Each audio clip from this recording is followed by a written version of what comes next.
Boa noite! Estamos ao vivo no Amarelo Educação e quinta-feira é dia de live. Agora, quinzenalmente, né? De 15 em 15 dias, o Amarelo traz uma pessoa para conversar com a gente sobre um tema da área educacional, que é o assunto que a gente aborda aqui no nosso Instagram. Na semana passada, por exemplo, nós recebemos a Saira Celestino, que tinha acabado, de concluir o seu mestrado em educação. E a Saira falou com a gente um pouco sobre clima social escolar, que é um tema super atual da nossa área, né? E a Saira conversou um pouquinho com a gente sobre isso há 15 dias atrás. Ela esteve aqui. Segunda-feira, gente, nós lançamos mais um episódio do nosso podcast Num Tom Amarelo. E o tema foi Big Brother Brasil. Sim, Big Brother Brasil. Falamos sobre BBB, cultura do cancelamento em educação. A gente conseguiu fazer esse diálogo, acredite se quiser. E só no nosso podcast você tem acesso a essa conversa. Hoje, nós vamos receber o Diego Horta Bicalho, que é um diretor de escola pública estadual, para a gente falar um pouquinho sobre as atribuições do diretor de uma escola, né? O que faz um diretor de escola? Já vou convidá-lo aqui para a nossa live. Enquanto isso, vocês participam com a gente pelos comentários e também pelas caixinhas de pergunta, onde vocês podem fazer perguntas para o nosso convidado de hoje. Diego, seja bem-vindo ao Amarelo. Boa noite. Boa noite, Pedro. Obrigado pelo convite. Boa noite a todos que estão assistindo. Gente, então hoje a gente está com um convidado que é o Diego. Só para fazer uma contextualização, o Diego é o diretor da escola em que eu trabalhei no ano passado, né? É uma escola pública estadual, da rede estadual de ensino aqui de Belo Horizonte, e eu fiz o convite para que ele pudesse estar aqui hoje com a gente, para a gente conversar sobre o que faz um diretor, né? Faço novamente o convite a vocês para participarem através dos comentários. Podem fazer perguntas, comentarem as falas do Diego ao longo da live, para a gente conversar juntos aqui no Amarelo. Diego, como já é hábito aqui no nosso canal, a gente gostaria que você fizesse uma apresentação, né? Para as pessoas que ainda não te conhecem, poderem te conhecer um pouquinho melhor. Ok, Pedro. Bom, eu sou professor, né, em primeiro lugar, professor de Geografia. Sou formado em Geografia pela UFMG. Formei também bacharel como geógrafo. Trabalhei na área primeiro como geógrafo, depois que eu fiz concurso para ingressar na carreira de professor. E tenho mestrado na área da Geografia também pela UFMG e pós-graduação em Gestão Escolar.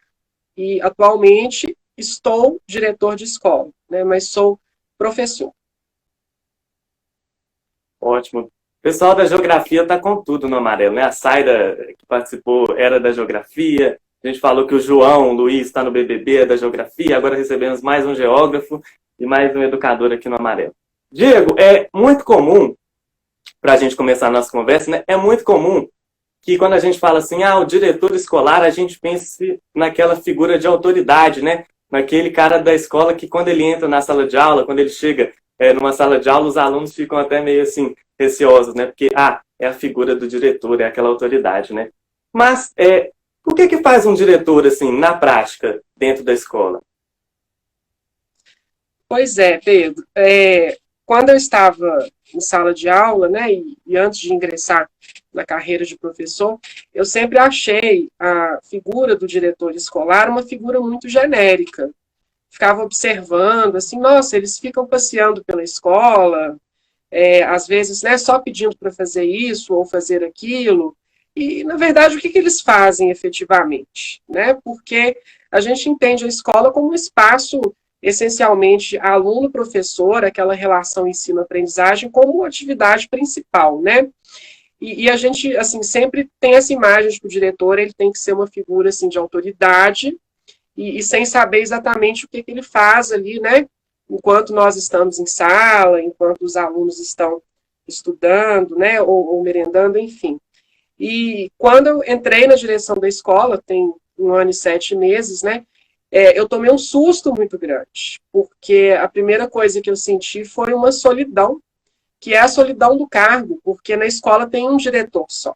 Quando você é professor, você tem lá 10, 20, 30 professores numa escola pequena, né? Numa escola grande tem mais, para a gente poder compartilhar, né, os problemas, as alegrias, né, da questão da sala de aula, do que acontece no dia a dia. Mas o diretor não tem isso. É realmente um cargo assim de muita responsabilidade, e que você, em vários momentos, se sente sozinho, porque não tem nenhum outro diretor ali na escola para te ajudar também, e você tem que tomar determinadas decisões que, por mais que você escute as pessoas, esteja aberto a fazer esse processo de escuta, né, envolve a questão da gestão democrática, depois a gente pode falar sobre isso, esse cargo é um cargo que tem muitas atribuições. E eu penso hoje, assim, que em virtude desse peso, né, que tem o papel do gestor escolar numa escola, eu acredito, assim, que todo professor, que principalmente nós aqui, a gente está na rede estadual, né, mas serve para outras redes aí também, eu acho que todo professor, ele tinha que ter essa oportunidade de sentar nessa cadeira e ficar lá um pouco, pelo menos, para ver o que realmente é o peso de ser um diretor numa escola. Porque não é fácil, né? Todo mundo realmente vai atrás de você, né? E você, o tempo inteiro, tem que tentar resolver conflitos, porque a escola, por mais extraordinária que seja o espaço, né, escolar e o que é feito ali, ela tem muitos conflitos, a gente não pode negar isso. E o diretor, o tempo inteiro, ele tem esse papel de segurar a escola, de conduzir a escola, de fazer com que ela funcione da forma mais harmoniosa possível. Né? Então, assim, é um papel realmente pesado, um cargo muito pesado. Né? Eu acho que, assim, para introduzir e tentar quebrar um pouco essa questão que você falou do genérico, eu acho que a gente já começa um pouco por aí. É interessante isso que você falou, né? Eu fiquei pensando hoje que nos cursos de formação de professores, né, as licenciaturas, claro, né, a gente forma professores, o intuito ali é o fazer pedagógico mesmo, e muitas vezes a gente negligencia os outros sujeitos da escola, né? E o professor, quando ele entra na escola, ele precisa saber como funciona, o que faz o pedagogo, o que faz o diretor, e a quem recorrer, né? Eu que estou começando agora, me peguei várias vezes em dúvida, né? Será que eu vou atrás do Diego, o diretor, para resolver esse meu problema, essa minha dúvida, ou será que eu vou com a supervisora? Aí eu fiquei perdido. E aí você vê que os cursos de licenciatura muitas vezes negligenciam essa questão. Você disse, Diego, que acredita que todo professor deveria ter essa experiência de diretoria, né, de ser diretor. Mas, quais características uma pessoa precisa ter, assim, para assumir esse cargo? Porque não é um cargo fácil, né? De tomada de decisões, de resolução de conflitos. Então, assim, acredito que deve ter algumas características que sejam principais para assumir esse cargo. Ô, Pedro, eu fico pensando, estava percebendo aí no canal no Amarelo, uma coisa que eu acho muito legal, vocês fazerem essa ligação da discussão da academia, da universidade, com a realidade prática, né, da educação, e no caso aqui nós estamos falando da educação básica, da rede pública, né, de uma rede pública muito grande. Quando você me pergunta isso, dessas características do gestor escolar, eu acho que todo professor ele tem sim que ver o que é realmente ser diretor, né? Mas a gente sabe que é uma atribuição, né, que não é para qualquer um que vai ter a mesma facilidade, a mesma vontade, né, de querer assumir esse papel. E de fato, na escola, o papel que a gente considera assim preponderante, né, que é fundamental, é o professor. Claro, né? Tanto que o diretor também, geralmente, ele é um professor, um pedagogo, né? Que assume a liderança dos outros professores. Então, somos todos ali professores, isso é o principal.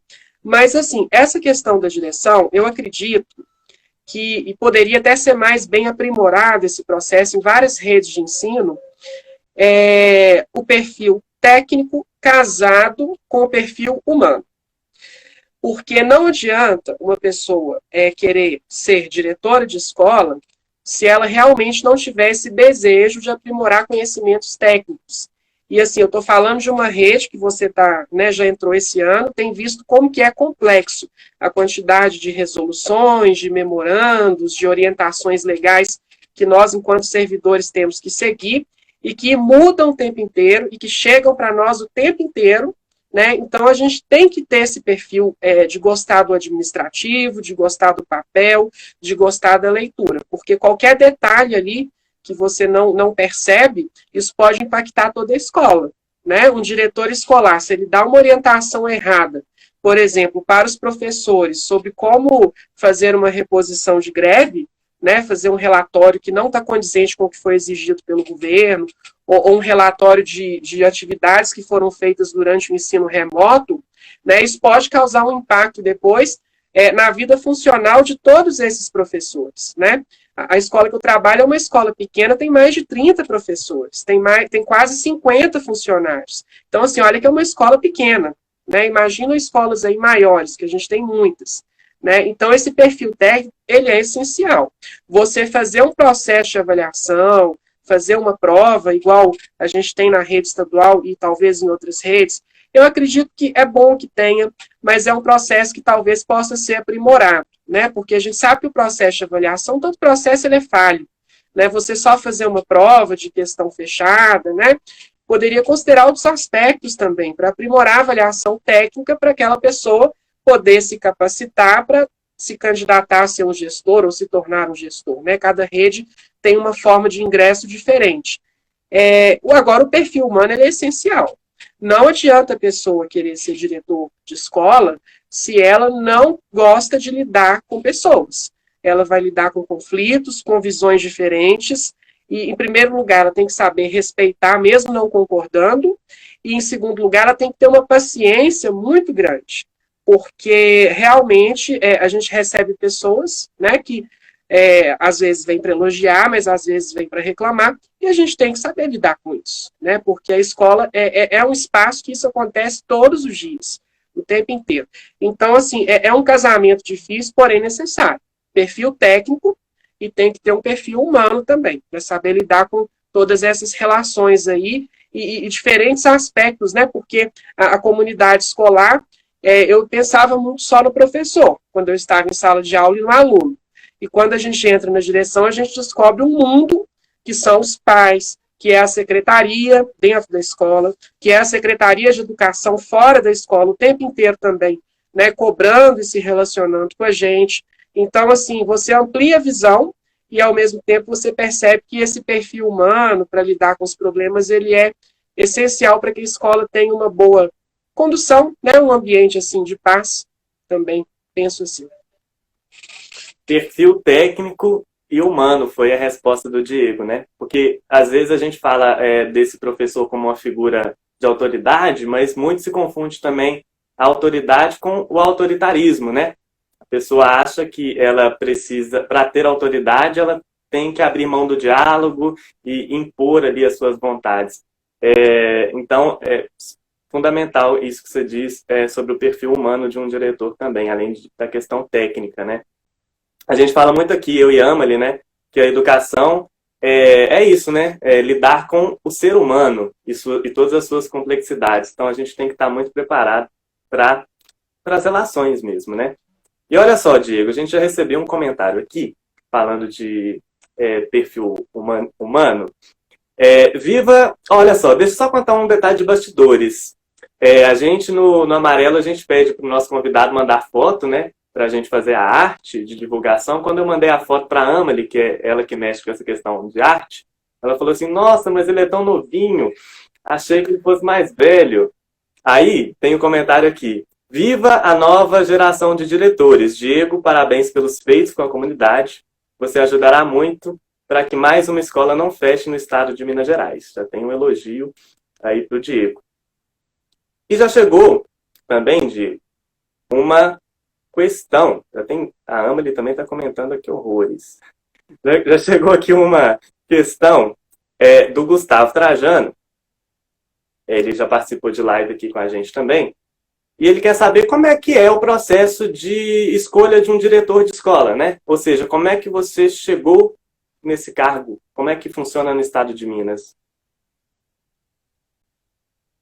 Ok, eu posso falar pela rede estadual que tradicionalmente assim, há 20, 30 anos mais ou menos, nós temos, tentando atender ao princípio da gestão democrática, né, que está na Constituição, na LDB, uma forma de escolha de diretor que envolva a participação da comunidade escolar. Né? Então, os pais votam, os alunos maiores de 14 anos votam, assim como os professores, cada voto tem um peso igual. Né? Não é igual na universidade, que tem pesos diferentes para a escolha de reitor. E esse processo, ele é um processo interessante, porque, na minha opinião, ele traz a visão de democracia para dentro da escola, para os alunos aprenderem também, que a gente vive numa sociedade, né, em que há alternância de poder. Inclusive, o diretor, ele tem que ter essa alternância. Eu acho que nenhum diretor ele deve se eternizar no cargo. Né? Então, assim, isso é legal, porque educa.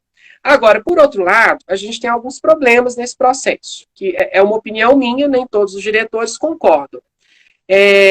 A questão do perfil técnico, né, ela é feita primeiro, antes da eleição. Então, não é qualquer professor, qualquer especialista, que a lei só permite pessoas do quadro do magistério se candidatarem para esse cargo, né? Então, um auxiliar de serviço, alguém que trabalha com a limpeza ou na secretaria e que não tem diploma de licenciatura de professor, ele não pode ser candidato a diretor. Né? Isso é uma exigência legal, lei federal. Então, assim, a gente tem essa questão.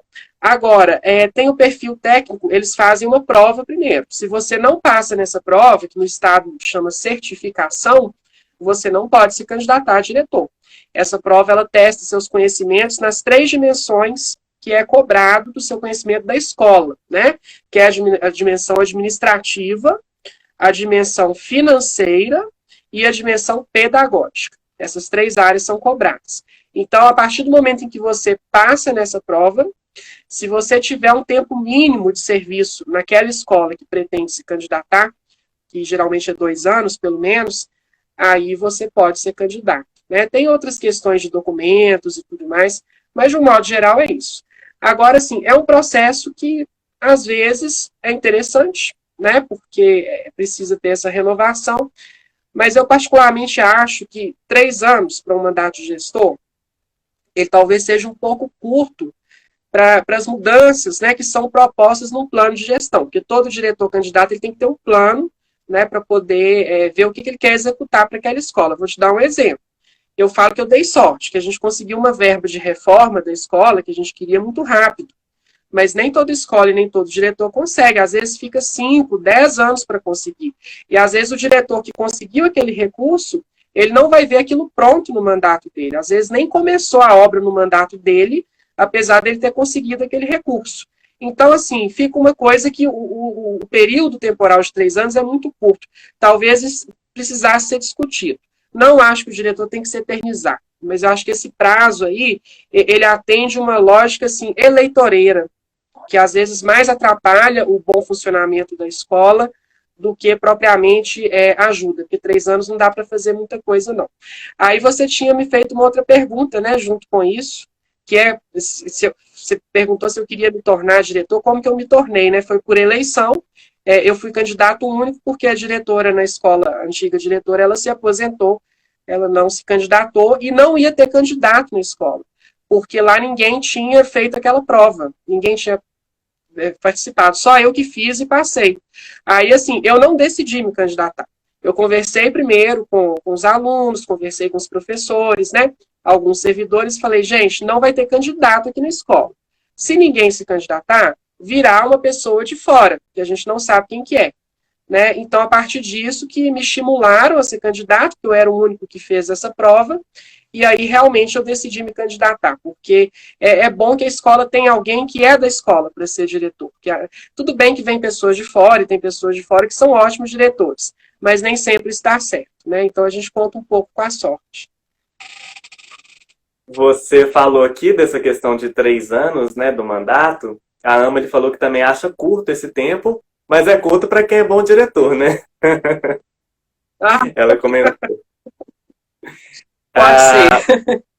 Ah, ela falou também, quando você estava falando dessa questão das relações, né, dentro da escola, principalmente como diretor, essa questão das relações interpessoais, ela comentou que sempre fala que lidar com os pais muitas vezes é mais difícil do que com os próprios alunos. Ela jogou essa questão aí.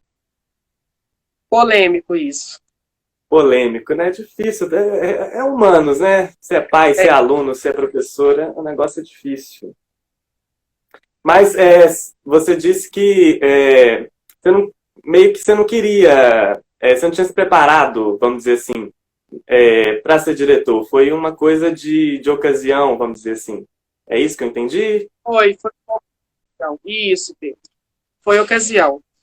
A gente, né, eu gosto da sala de aula, quero voltar para a sala de aula, e acho que o espaço da sala de aula é muito melhor do que qualquer outro espaço ali na escola, porque realmente é muito pesado. Não só a direção, a secretaria também é um ambiente muito tenso, digamos assim, porque além dos atendimentos, né, você lida o tempo inteiro com papel, com documentação, ali não pode perder nada, né, porque a gente tem ali a vida de todos os alunos que já passaram pela escola, de todos os servidores que trabalharam lá, telefonam todos os dias pedindo documento, né, registro para aposentadoria, tudo fica na secretaria. Então, ali é um lugar muito importante, que tudo tem que ser levado muito a sério, você não pode perder nenhum papel, e é um trabalho estressante, né? A gente acha que, às vezes, secretaria é aquele silêncio, ninguém está fazendo nada, pelo contrário. Ali é o ambiente mais tenso da escola, né? Porque realmente, assim, a memória da escola fica ali.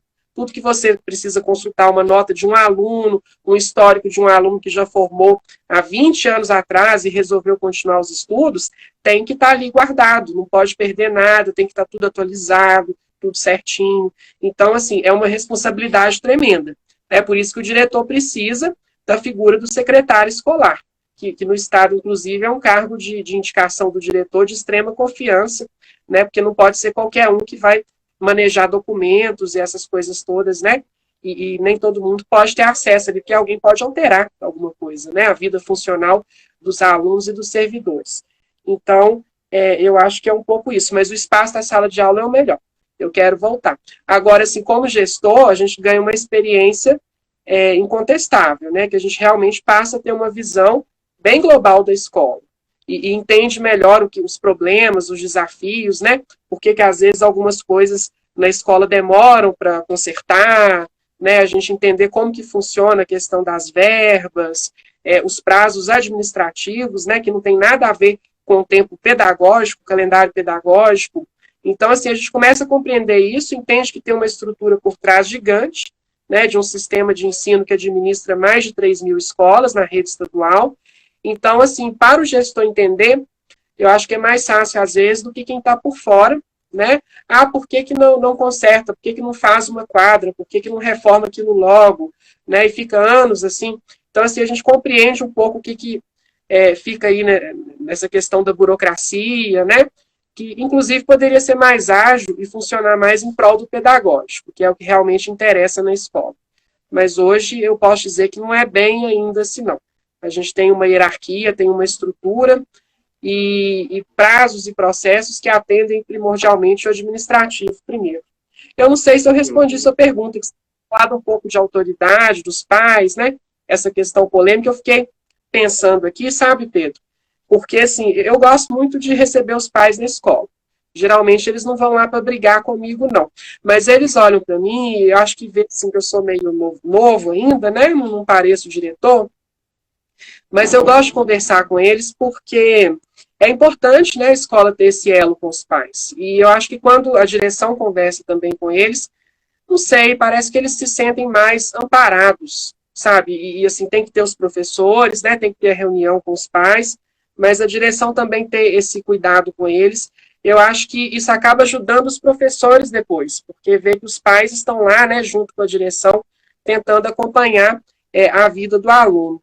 E essa figura da autoridade que você falou, realmente não é ser autoritário, mas tem que ter autoridade. Então, por exemplo, lá na escola, né, a gente já é procedimento de praxe. Um aluno com problemas de disciplina, a gente não vai deixar de fazer um registro, de chamar os pais para conversar, né, porque se a gente vai deixando isso, você não tem autoridade, né, e aí a escola realmente fica solta. Então, assim, o gestor ele tem um papel importante nisso, não só por tomar essa atitude, mas também pedir que as outras pessoas envolvidas no processo colaborem. Por exemplo, a supervisora, né, que hoje é especialista em educação, a vice-diretora, né, ela fazer reunião com os professores para tentar amarrar esse espírito colaborativo. Por mais que cada professor tenha uma visão diferente, algumas regras precisam ser seguidas para que a escola funcione. E eu acho que é nisso que entra a figura da autoridade do diretor. Né? Não é ser autoritário, mas é conversar, dialogar sobre os problemas, para tentar chegar nessa lógica de que a colaboração em alguns aspectos comuns, ela acaba favorecendo o coletivo da escola. Né? Vai ser bom para todo mundo, porque nenhum professor também, ele gosta de uma escola, né, cheia de aluno indisciplinado, que vai pichar a parede, né, que vai fazer um monte de coisa que atrapalha o processo pedagógico. Está sendo muito legal essa conversa, porque, como eu já disse, né, no curso de formação de professores, a gente não aprende muito sobre essa dinâmica de fora da sala de aula, né, o trabalho da secretaria, da direção. Eu, particularmente, que estou começando agora, nesse contexto de pandemia, eu percebi o quanto que faz diferença o trabalho da direção e o quanto vocês trabalharam, ainda vou chegar nessa parte. E a Amalie está dizendo aqui que quando ela trabalhou na Secretaria de Educação, a Amalie trabalhou na Secretaria de Educação de Viçosa, se eu não estou enganado, ou de Cajuri. Vai brigar comigo, porque eu não lembro. Mas ela trabalhou na Secretaria de Educação e ela ficou muito impressionada em perceber como não somos, pelo menos os pedagogos, preparados para lidar com tantos documentos e processos. É muito complicado e de grande responsabilidade. Você estava preparado com esse negócio de documentos, processos? Você teve que se virar sozinho? Como é que foi isso? De forma alguma, Pedro. Antes, né, de eu entrar na direção, inclusive quando eu ingressei como professor, isso foi em 2015, aí na escola que eu estou diretor, na primeira semana eu pensei em pedir exoneração do cargo, porque eu tomei um susto com o comportamento, né, de alguns estudantes dentro de sala e como que essa questão da gente realmente não estar preparados. A formação universitária ela é importantíssima em termos teóricos, a discussão é muito rica, mas somente ela não basta. A gente precisa de uma prática mais casada com a teoria universitária, né, para melhorar, a famosa praxis, digamos assim, né. Então, penso, inclusive, que a formação do professor no Brasil, ela precisa ser rediscutida, né, se a gente quer um nível de educação alto, além da questão da valorização, que é essencial, e que hoje a gente não tem, né, a gente tem que reconhecer que não tem, praticamente. Não estou falando só de uma rede de ensino, estou falando do contexto do Brasil em geral. A gente precisa de uma formação boa. E a gente vai ter uma formação boa, né? Não estou falando que está péssimo, que está ruim, mas uma formação mais exigente, igual a de um médico, né? Que a pessoa fica lá talvez 5, 6 anos para se tornar professor, fazendo 1 ano de residência numa escola, né? Que é um estágio mais sério e tudo mais, né? Com um currículo mais aprimorado, a partir do momento em que for uma carreira valorizada. Né? Por que o médico no Brasil é uma carreira valorizada? Passa também pela formação, que é uma formação exigente. Não é qualquer pessoa que faz um curso de medicina à distância e se torna médico. Né? Então, assim, essa formação ela tem que passar por esse aspecto também. E com casamento com a prática. Teoria e prática andando juntos. Só teoria não adianta, não. Diego, ano passado, em março do ano passado, né, começou aqui no Brasil, ou teve início, né, a pandemia do coronavírus. E desde então, as escolas foram fechadas, né? Estamos adotando o ensino remoto emergencial, né? Os alunos estão tendo aulas online, pelo menos aqueles que podem, né, e têm condições para isso. Como foi para você, assim, para os professores foi dificílimo, né, falando por parte dos professores, mas como foi para você, no papel de diretor de escola, coordenar esse processo durante esse ensino remoto, que pegou todo mundo de surpresa, né? A gente não estava preparado para isso, ninguém estava preparado para, do nada, fechar os portões da escola e começar um sistema de ensino parecido com o EAD, né? A educação à distância. Como foi? Sim, tem sido, né, que a gente está a gente Tem ainda está sido. aí, inclusive aprimorando esse processo, né, esse ano agora de 2021, com certeza a gente vai ter que melhorar em muita coisa, né, que a gente viu que não deu tão certo. Nunca trabalhei tanto, nunca tenho trabalhado tanto, porque, pelo menos assim, na rede estadual, ficou muito centralizado na figura do diretor toda a operacionalização do processo, né? Porque os professores não podiam ficar indo na escola, a questão do teletrabalho. Então, o diretor acabou que, né, teve que realmente montar ali de uma forma que centralizou mais ainda para ele, né, conduzir tudo em 3 aspectos, sabe, Pedro? Primeiro, o que nós fizemos para a rede pública, e eu falo todos os professores, todo mundo, né? A gente se reinventou em tempo recorde para implantar um sistema de ensino à distância, né? De forma muito precária, diga-se de passagem. E a gente tem que reconhecer todas as dificuldades, né? Primeiro, a questão de estrutura e de equipamento, tanto para servidores, né?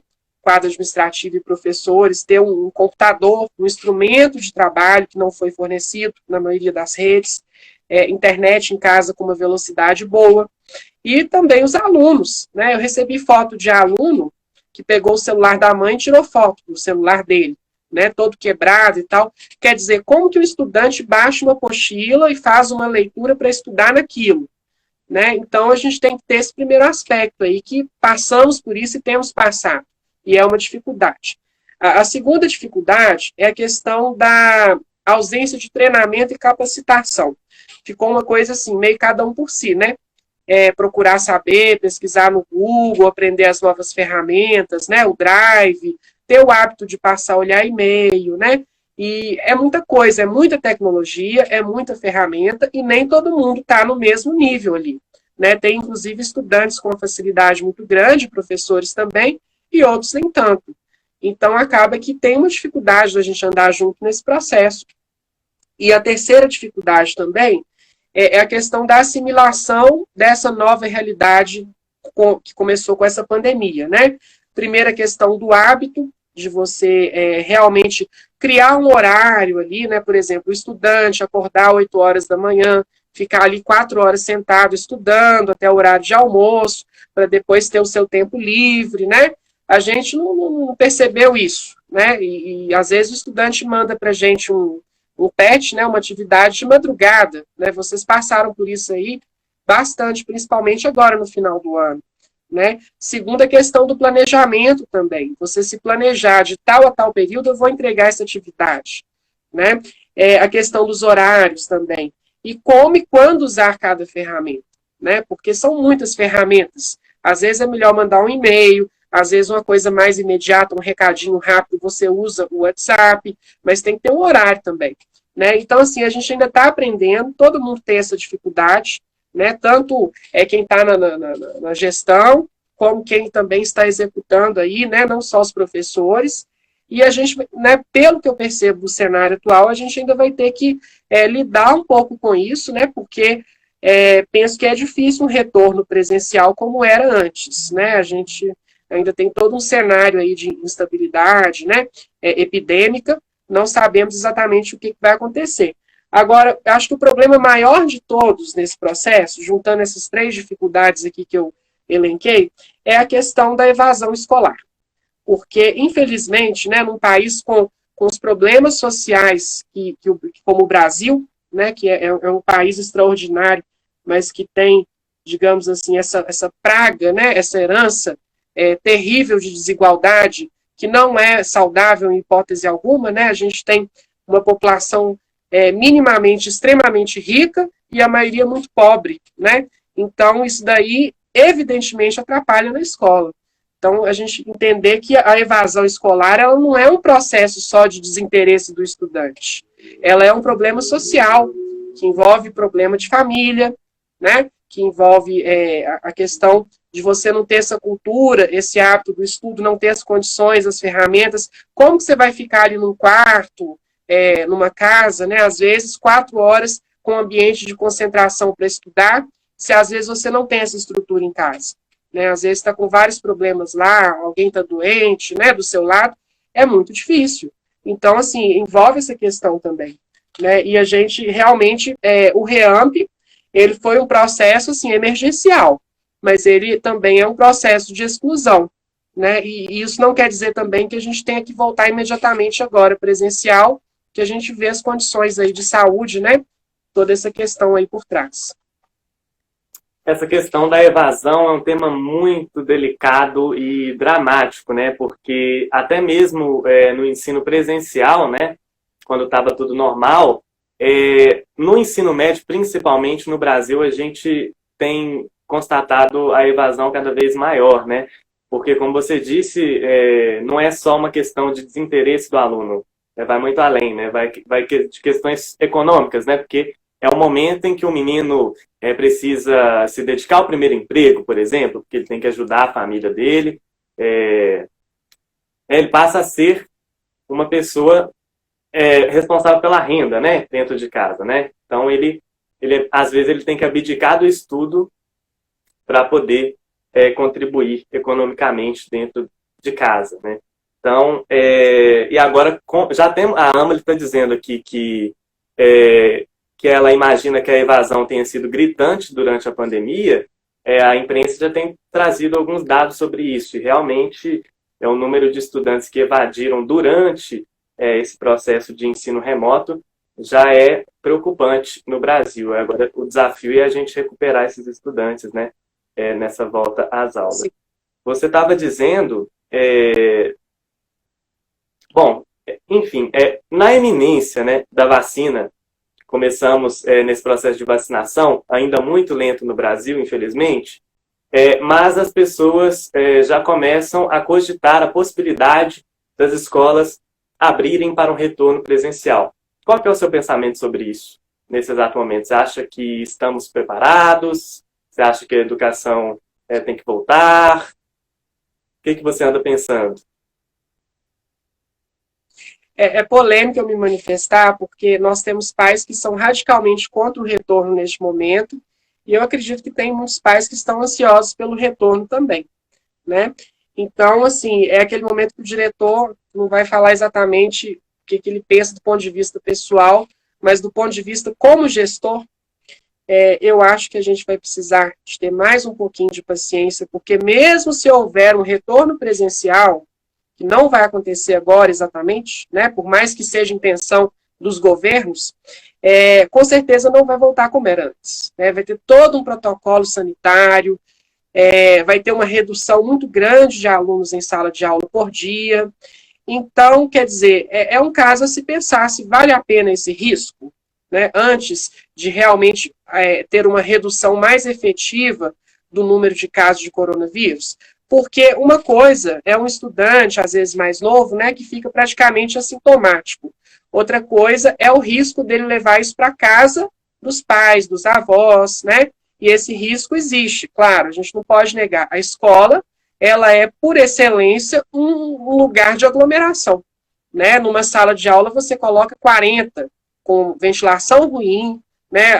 Sem, enfim, as condições sanitárias ali que seriam desejáveis. Então, a gente não pode aglomerar, e esse retorno teria que ter uma estrutura também muito boa por trás, que a gente sabe que, infelizmente, os prédios públicos, né, de um modo geral, das escolas de educação básica, não só da rede estadual, mas no Brasil como um todo, a gente sabe que tem uma precariedade muito grande.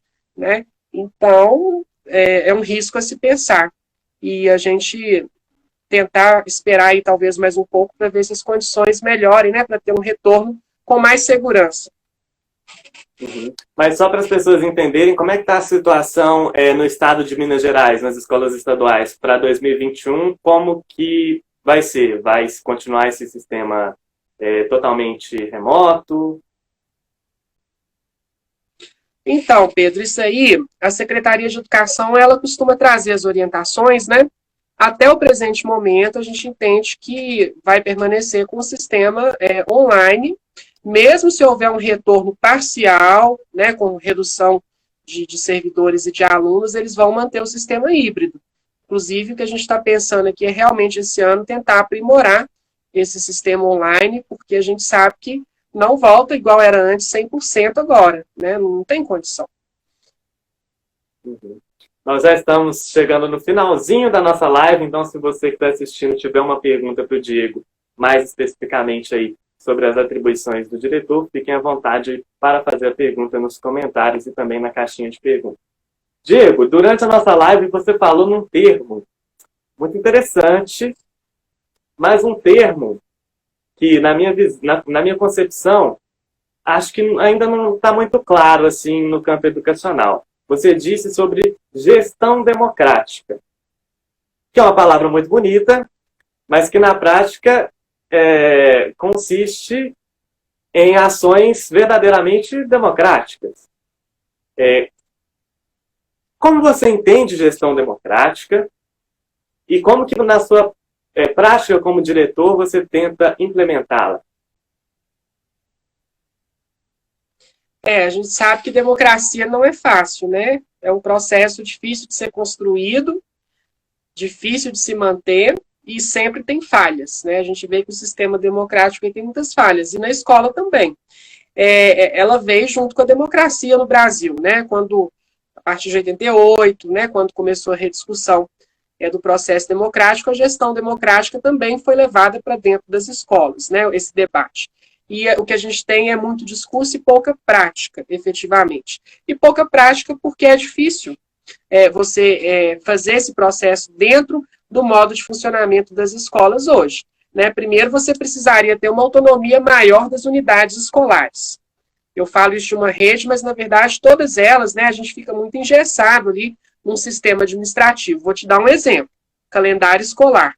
Que é a autonomia que nós temos para discutir, de querer colocar um recesso, de querer alterar, né, uma data, se ele já vem praticamente pronto. A gente não pode mudar nada, porque já é lei que vem lá de cima, né? Então, quer dizer, a gente não tem essa autonomia. Isso aí já mina um pouco.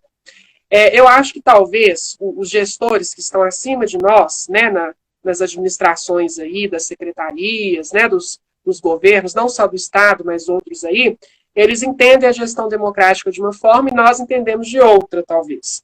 E nisso eu fico muito mais do lado dos professores.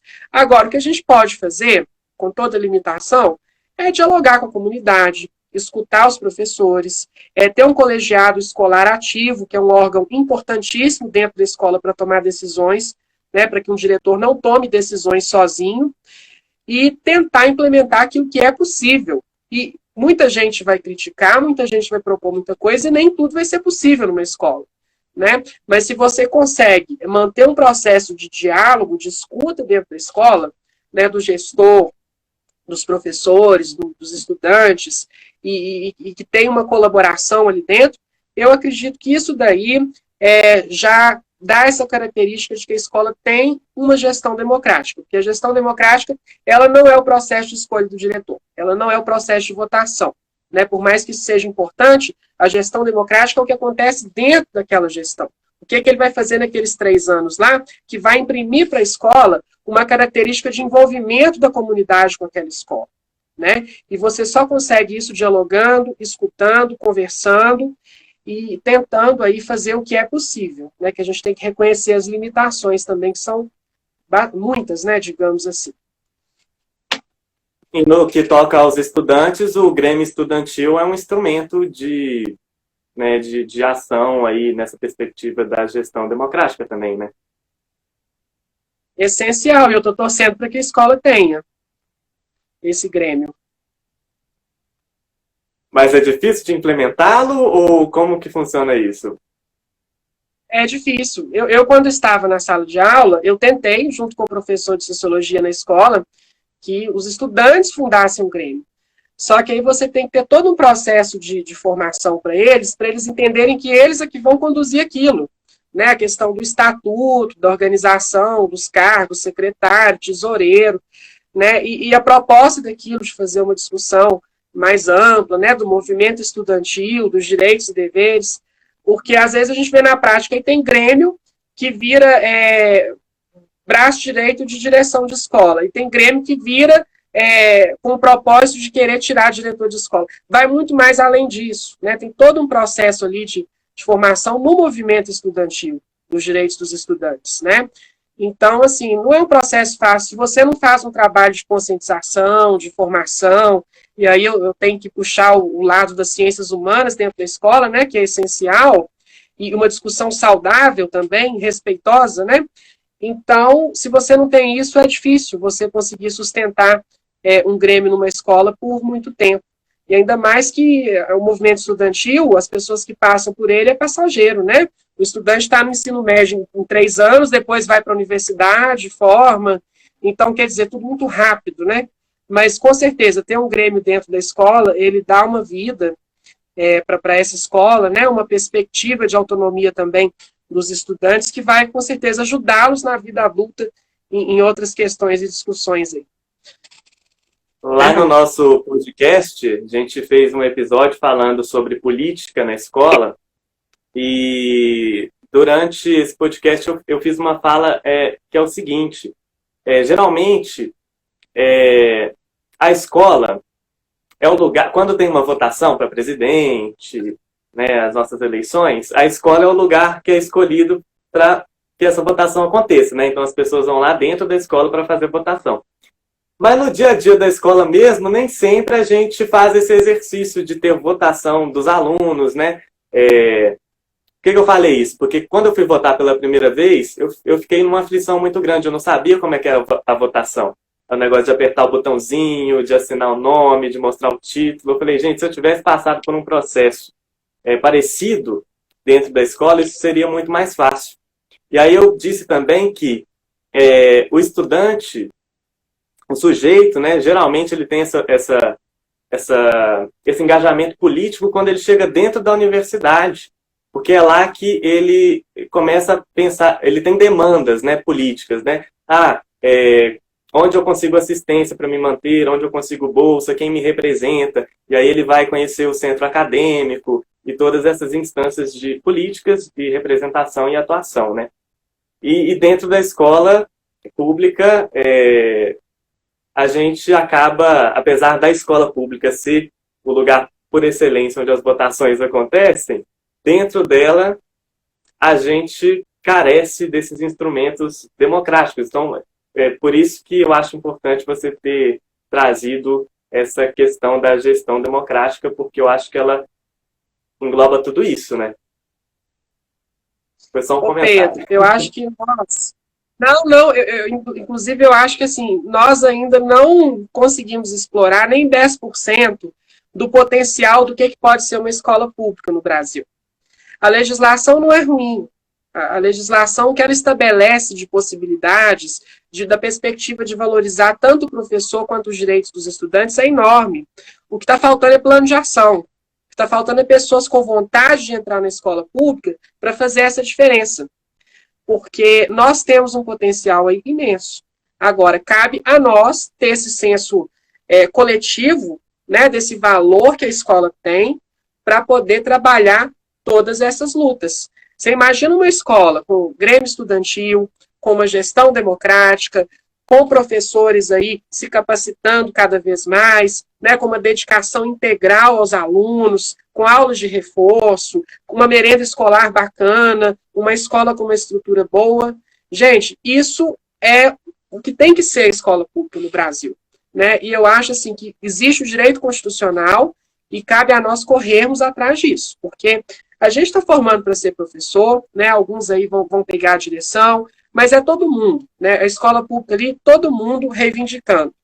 E a gente precisa realmente discutir isso no colegiado, discutir isso nas comissões, discutir isso em sala de aula, discutir com os pais, porque a partir do momento em que a gente reivindica uma escola de melhor qualidade, e aí a gente tem que reivindicar, evidentemente, né? Fazermos a nossa parte, mas também reivindicarmos sempre melhorias, né? A quem cabe a gente reivindicar.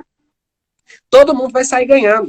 os pais vão ter uma escola melhor, né, para os seus filhos vão ter uma educação melhor, e o nosso país vai efetivamente melhorar a qualidade do ensino e o projeto de sociedade, né, o projeto de país. Nenhum país aí ele dá certo se não tiver uma educação boa. E a gente, né, tem mais de 70%, 80% dos estudantes do Brasil estudam em escola pública. Então a gente tem que trabalhar pela melhoria dela, explorar essas possibilidades, né, para implementar efetivamente e ter uma escola pública realmente transformadora nesse aspecto aí. Eu acho que vai ser bom para todo mundo. Excelente, Diego. Você falou de vontade, né, das pessoas, dos educadores, né, dos profissionais da educação, para a gente ter uma escola pública melhor. Mas também tem as questões políticas mesmo, né, orçamentárias, que a gente não pode deixar de lado. E eu vi que você estava atento na discussão do novo Fundeb, que a gente também tem discutido bastante aqui no Amarelo. Você acha que foi uma vitória da educação nesses últimos tempos? Com certeza. O Congresso ali acertou bastante, né, em aprovar o Fundeb permanente, com mais recursos para a educação pública no Brasil, digamos, de passagem de educação pública, né? Alguns queriam desviar para outros sistemas. E o que a gente precisa agora é cobrar que realmente esse dinheiro chegue nas redes e nas escolas ao longo dos próximos anos de forma efetiva. Né? Isso é papel de toda a sociedade, dos deputados, da comunidade escolar, né? Porque ele não vai só para a verba para merenda, para a estrutura das escolas, é um dinheiro que vai também para a valorização dos profissionais em educação. Né? Não dá para a gente discutir educação pública hoje sem ter um piso do professor, né? Que inclusive na rede estadual ele vale para todas as 8 carreiras ali da educação básica, né? Se o professor tiver 1% de reajuste, vai 1% para o auxiliar de serviço, auxiliar de secretaria, né, para o diretor, todo mundo ali está junto, de mãos dadas. Então, assim, o mínimo que a gente precisa ter com esses recursos do Fundeb, né, uma escola com um padrão mínimo de qualidade dentro dos indicadores metodológicos ali que vêm sendo discutidos, e a valorização profissional de quem trabalha na educação. Né, porque, às vezes, quem está por fora acha que o professor ganha bem. A gente sabe que não ganha bem, né, que o salário nosso, inclusive, está muito defasado. Aí você pega por que carreiras do judiciário, salários dos parlamentares, né, e algumas outras categorias aí vêm sendo tão privilegiadas, são valores tão discrepantes do restante da sociedade brasileira, e as pessoas não criticam, agora criticam o salário do professor, que ganha ali 1.000 e pouco por mês, dependendo do número de aulas que ele tem, né? Então, quer dizer, a profissão que é a mais importante aí, digamos, do aspecto da formação de todas as outras, né? Não que as outras não sejam importantes, todas são, todas têm seu valor, né? Mas, assim, a gente precisa pensar que mais recurso para a educação sempre é bem-vindo e precisa ser bem utilizado. Então, vai depender não só dos diretores escolares, né, como também desse recurso efetivamente chegar na escola.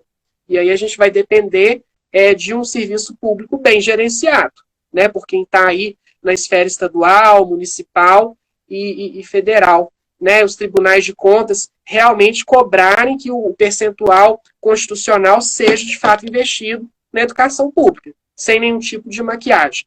Né, porque a gente vê que a gente precisa ainda de muito recurso aí para melhorar e ter uma escola de qualidade. Não é só a gente querer, né? Tem que ter as condições materiais também.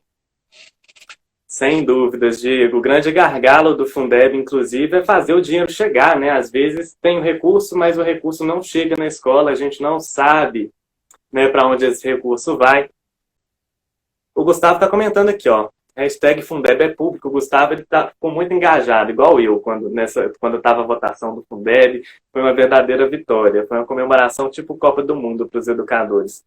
Eu ficava falando, gente, esse negócio tinha que ter dado no plantão da Globo, de tão importante que é, porque foi uma vitória, assim, histórica. O Gustavo até disse que ele acha que foi o maior acontecimento da educação brasileira. Ele já pontua assim, enfim. Mas, Diego, a gente comentou aqui do nosso podcast, já fica o convite para você participar com a gente, para a gente falar mais sobre educação. Quero agradecer a sua participação. Foi muito importante essa discussão para as pessoas saberem, né, das atribuições do diretor, ter mais essa visão para fora da sala de aula também, né? A visão do todo, a visão política, a visão enfim, toda essa visão que envolve esse cargo. Deixo aí um tempinho para suas palavras finais, antes da gente encerrar a nossa live. Em nome da Amalie e do meu nome, eu já te agradeço novamente pela participação. Eu quero agradecer também, Pedro, e, assim, falar que é interessante, né, vocês terem esse canal. Torço para que a rede pública estadual, especialmente, né, que é uma rede gigante, e que, enfim, abrange, né, majoritariamente, aí, principalmente ensino médio, né, da maioria dos estudantes do nosso estado, que a gente tenha cada vez mais esse tipo de diálogo, né, e esse canal de vocês aí é uma iniciativa muito interessante para essa abertura e um debate saudável, né, um conteúdo pedagógico interessante. Eu estava vendo as outras entrevistas aí que vocês têm feito, a gente precisa cada vez mais disso. E fico muito feliz, torço por mais nomeações, por mais concurso público, porque eu estou vendo assim que está chegando pessoas nas escolas, professores, né, profissionais em educação, com uma qualidade, com uma vontade de mudança muito grande. Então, a partir do momento que a gente vai fazer esse debate, eu penso que a nossa educação pública também, ela só tem a melhorar. E aí eu parabenizo vocês pelo canal, pela organização, né, vocês me passaram um roteiro aqui, tudo arrumadinho, me tranquilizou bastante também para poder dar essa entrevista. Então, agradeço a todos aí, em especial a você pelo convite. Gente, é que agradece a sua participação. Quem acompanhou o Diego aí, quem acompanhou essa live, quem está acompanhando a gente, repetindo, né? Saiu um episódio novo do nosso podcast, segunda-feira, falamos sobre BBB, cultura do cancelamento e educação. Sim, fizemos esse diálogo. Temos agora a live com o Diego, vai ficar salva. E aí, fica no nosso feed também. Nosso feed está cheio de informações sobre educação. E daqui a 15 dias a gente volta com uma nova live, um novo tema sobre educação. Um beijo para todos, tenham um ótimo final de semana e até mais.